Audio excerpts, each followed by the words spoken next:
परमपिता, अपने पुत्र नारद का प्रणाम स्वीकार करें। आओ नारद। परमपिता, गंभीर विचार में डूबे हुए हैं, इसलिए अपने भक्त अंधक की पुकार सुन नहीं पा रहे हैं आप। वो आपको कब से पुकार रहा है। हम असमंजस में हैं नारद। दुविधा के कारण कुछ निर्णय नहीं ले पा रहे हैं। दुविधा? कैसी दुविधा? नारद, यदि हम अंधक को वरदान दे देते हैं तो उसका वही परिणाम होगा जो आज तक होता आया है। वो वरदान प्राप्त करके अहंकारवश आसुरी शक्तियों को बढ़ावा देगा, निर्दोष प्राणियों पर अत्याचार करेगा, धर्म और नीति के विरुद्ध आचरण करके लोक व्यवहार को नष्ट भ्रष्ट कर देगा।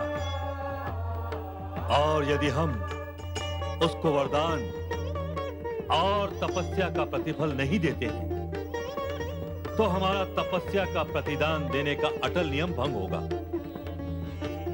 हमें नियम का पालन भी करना है और इस जगत की सुख शांति एवं लोक कल्याण के लिए विचार भी करना है।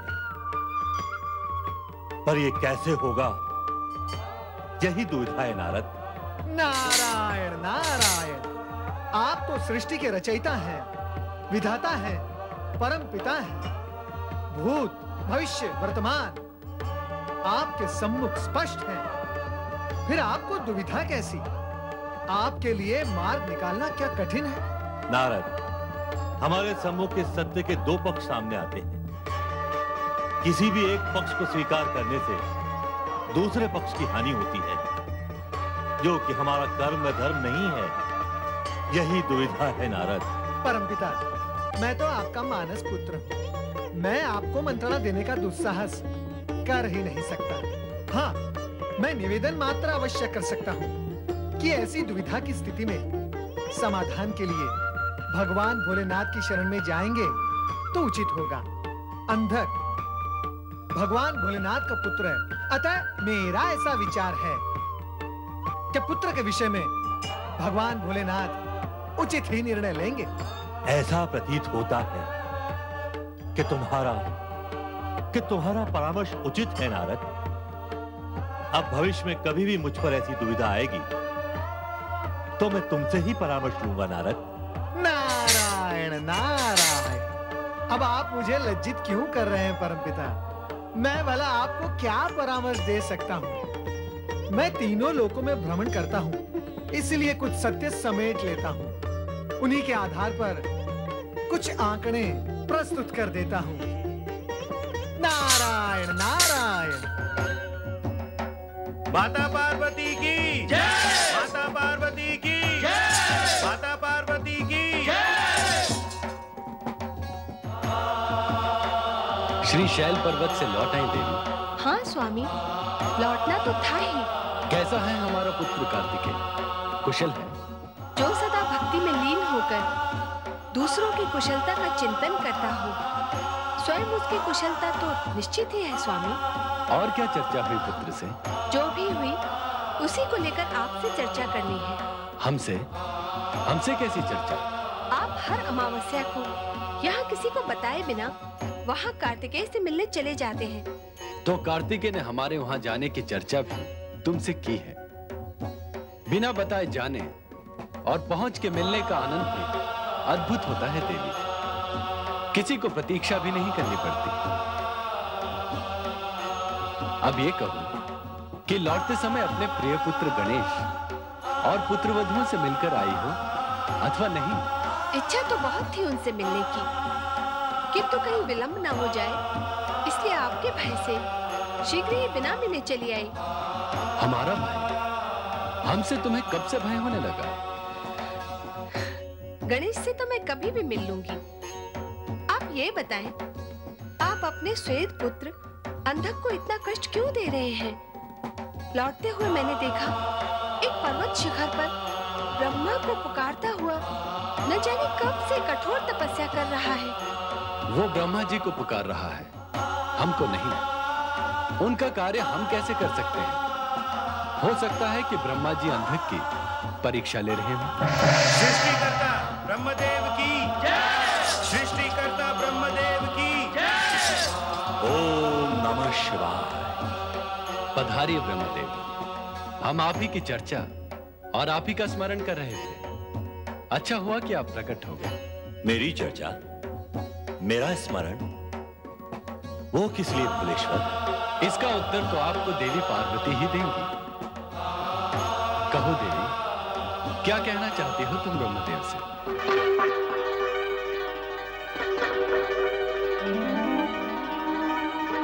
देवी पार्वती को आपके आराधक अंधक की चिंता हो रही है।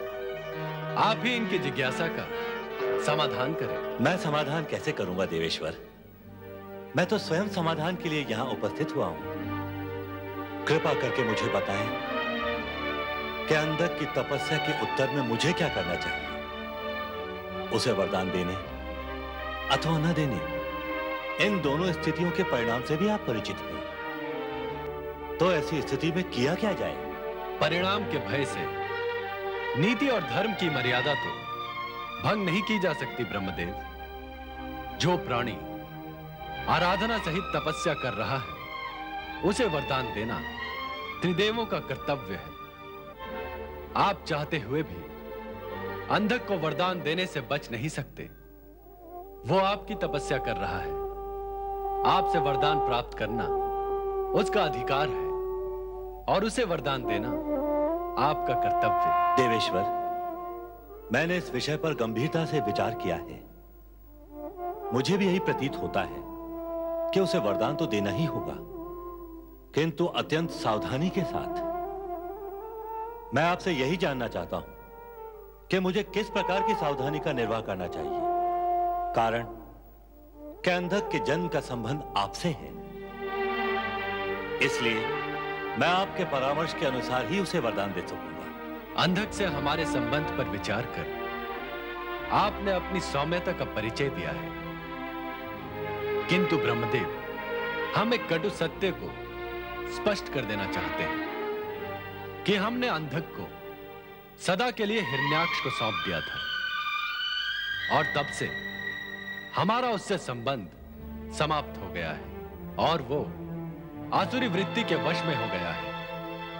उसकी कठोर तपस्या भी आसुरी प्रवृत्ति का ही परिणाम है और उसकी सफलता भी आसुरी परिणाम ही प्रकट करेगी।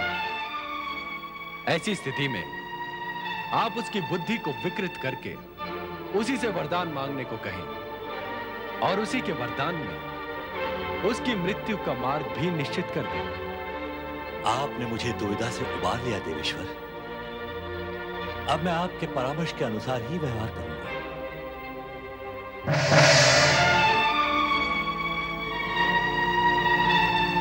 तुम्हारे मन का प्रश्न हम समझ रहे हैं देवी, किंतु इस समय केवल इतना बता सकते हैं कि अंधक के अंत का कारण तुम्हें ही बनना है। मुझे? हाँ, तुम्हें। तभी तो अंधक का अंत होगा।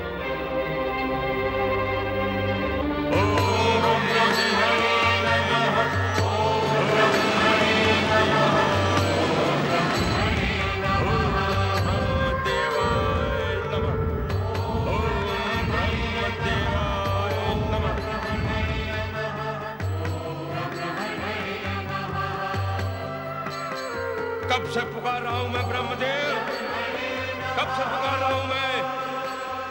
क्या आप मेरी पुकार नहीं सुनेंगे? सुन रहे हैं ना आप ब्रह्मदेव? मेरा आह्वान यदि आपने नहीं सुना तो मेरी चेतावनी ही सुने। यदि आपने दर्शन देकर मेरी तपस्या सफल नहीं की तो मैं अग्नि का आवाहन कर स्वयं को अग्नि में भस्म कर देता हूं। दानव श्रेष्ठ अंधकासुर। कौन बोला? कौन बोला? ब्रह्मदेव, आप आ गए? हाँ अंधक, हम तुम्हारी घोर तपस्या से प्रसन्न हुए। जगत की अति दुर्लभ वस्तु जिसकी तुम्हें इच्छा हो हमसे मांग लो। आपने मेरी पुकार सुन ली? अच्छा किया आप आ गए और मुझे आत्मदाह से बचा लिया। वरदान मांगो अंधक। ब्रह्मदेव, हिरण्याक्ष का पुत्र होने के नाते असुर साम्राज्य पर मेरा अधिकार है, जिसे विष्णु की सहायता से दुष्ट प्रहलाद ने मुझसे छीन लिया है। मुझे वरदान दे ब्रह्मदेव कि जगत के सारे दैत्य मेरे सेवक हो जाएं। मुझ अंधक को दिव्य चक्षु प्राप्त हो। ब्रह्मदेव, स्वर्ग सम्राट इंद्र और देवता मेरे करदाता बन जाए। देवता, दैत्य, गंधर्व, यक्ष, नाग, मनुष्य, दैत्य शत्रु विष्णु, सर्वमयी शंकर तथा अन्य किसी भी प्राणी के हाथों मेरी मृत्यु ना हो पाए। अंधकासुर, तुम्हारी सभी मनोकामनाएं पूर्ण हो जाएंगी, किंतु मृत्यु का कोई कारण तो तुम्हें स्वीकार करना ही होगा, क्योंकि जिसने जन्म लिया है उसकी मृत्यु अवश्य होती है। इसलिए तुम स्वयं अपनी मृत्यु का कारण बता दो, फिर तुम्हें मुंह मांगा वरदान प्राप्त हो जाएगा।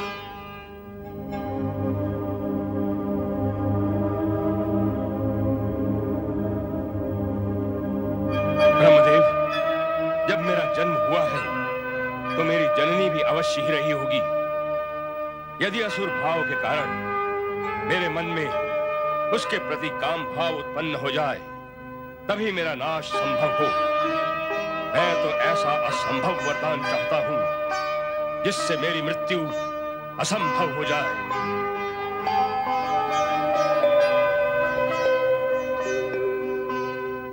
अंधकासुर, जो कुछ तुमने मांगा वो सब कुछ तुम्हें वरदान स्वरूप प्राप्त हो जाएगा। सब कुछ प्राप्त हो जाएगा? हाँ अंधक, तुम्हें इच्छित फल की प्राप्ति होगी। अर्थात मुझे दृष्टि भी प्राप्त हो जाएगी? अवश्य। तो ब्रह्मदेव, कृपा कर मुझे सुंदर रूप और दिव्य दृष्टि प्रदान करें, ताकि आपकी रची हुई सुंदर सृष्टि निहार सकूं। तथास्तु।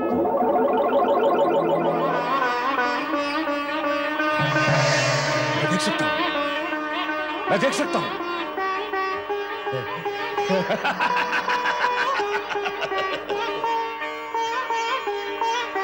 मुझे जगत का सर्वश्रेष्ठ वरदान प्राप्त हुआ है।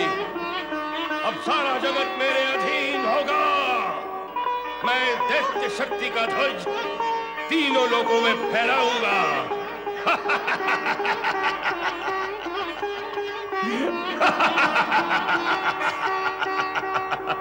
पितामही, पितामही, पितामही, पितामही, देखिए पितामही, मैंने कठोर तपस्या के बल पर ब्रह्मदेव से वरदान प्राप्त करके सुंदर शरीर और नेत्र भी प्राप्त कर लिए हैं।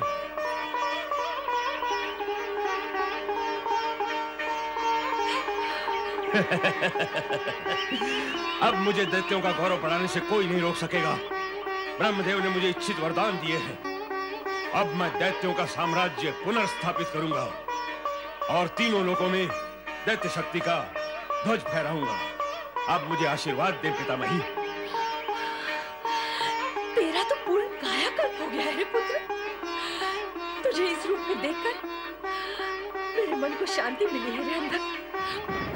नहीं नहीं, अब अंधक नहीं, अब दैत्यराज, मैं तुझे आशीर्वाद देती हूँ कि तुम मेरे पुत्र हिरण्यकश्यप और हिरण्याक्ष से बढ़कर अपने जीवन में सफलता प्राप्त कर। और मेरी बात ध्यान से सुन।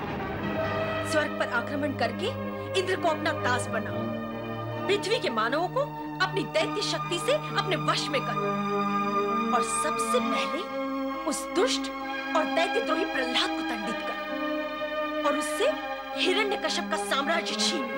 आप निश्चिंत रहें पितामही, मैं आपकी आज्ञा का पालन अवश्य करूंगा। परंतु सावधान रहना पुत्र, वो प्रहलाद अत्यंत धूर्त है और उसकी धूर्तता में उसका साथ दे रहा है देवताओं का प्रिय देवता विष्णु। इन दोनों की कुचालों से सावधान रहना। चिंता के सारे कारण समाप्त हो गए हैं पितामही। मैंने ब्रह्मदेव से ऐसे ऐसे और इतने वरदान प्राप्त किए हैं कि प्रहलाद और उसका वो विष्णु मेरा कुछ भी अहित नहीं कर सकते। प्रणाम पितामही। चिरंजीव भव।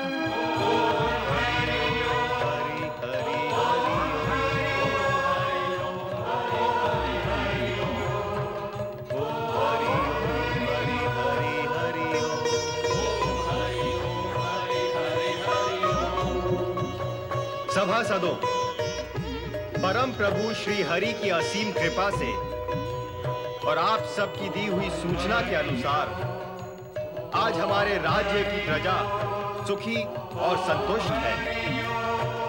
सारे राज्य में सुव्यवस्था है, जन जन में अनुशासन और प्रेम भाव है।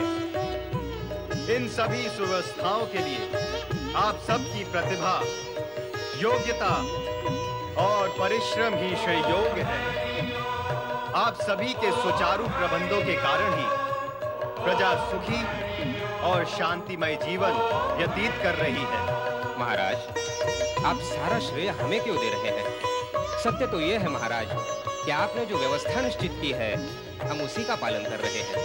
मंत्रीवर, व्यवस्था निश्चित करने से व्यवस्था का पालन करना राज्य, समाज व जनमानस के लिए अधिक हितकारी व महत्वपूर्ण होता है।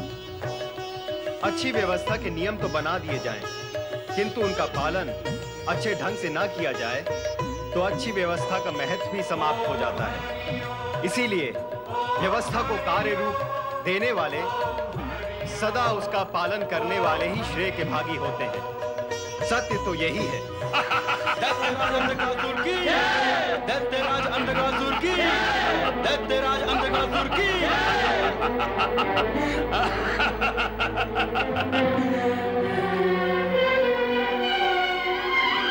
सत्य तो ये भी है प्रहलाद कि तुमने अपनी जाति के साथ द्रोह करके तथा विष्णु भक्ति का चलन प्रारंभ करके दैत्य जाति को हानि पहुंचाई है। दैत्यों के विरुद्ध देवताओं के पक्ष में कार्य करने वाले कुल कलंक, मैं आ गया हूं दैत्य साम्राज्य की व्यवस्था करने के लिए। अब मैं दैत्य जाति की विजय पताका तीनों लोगों में फहराऊंगा।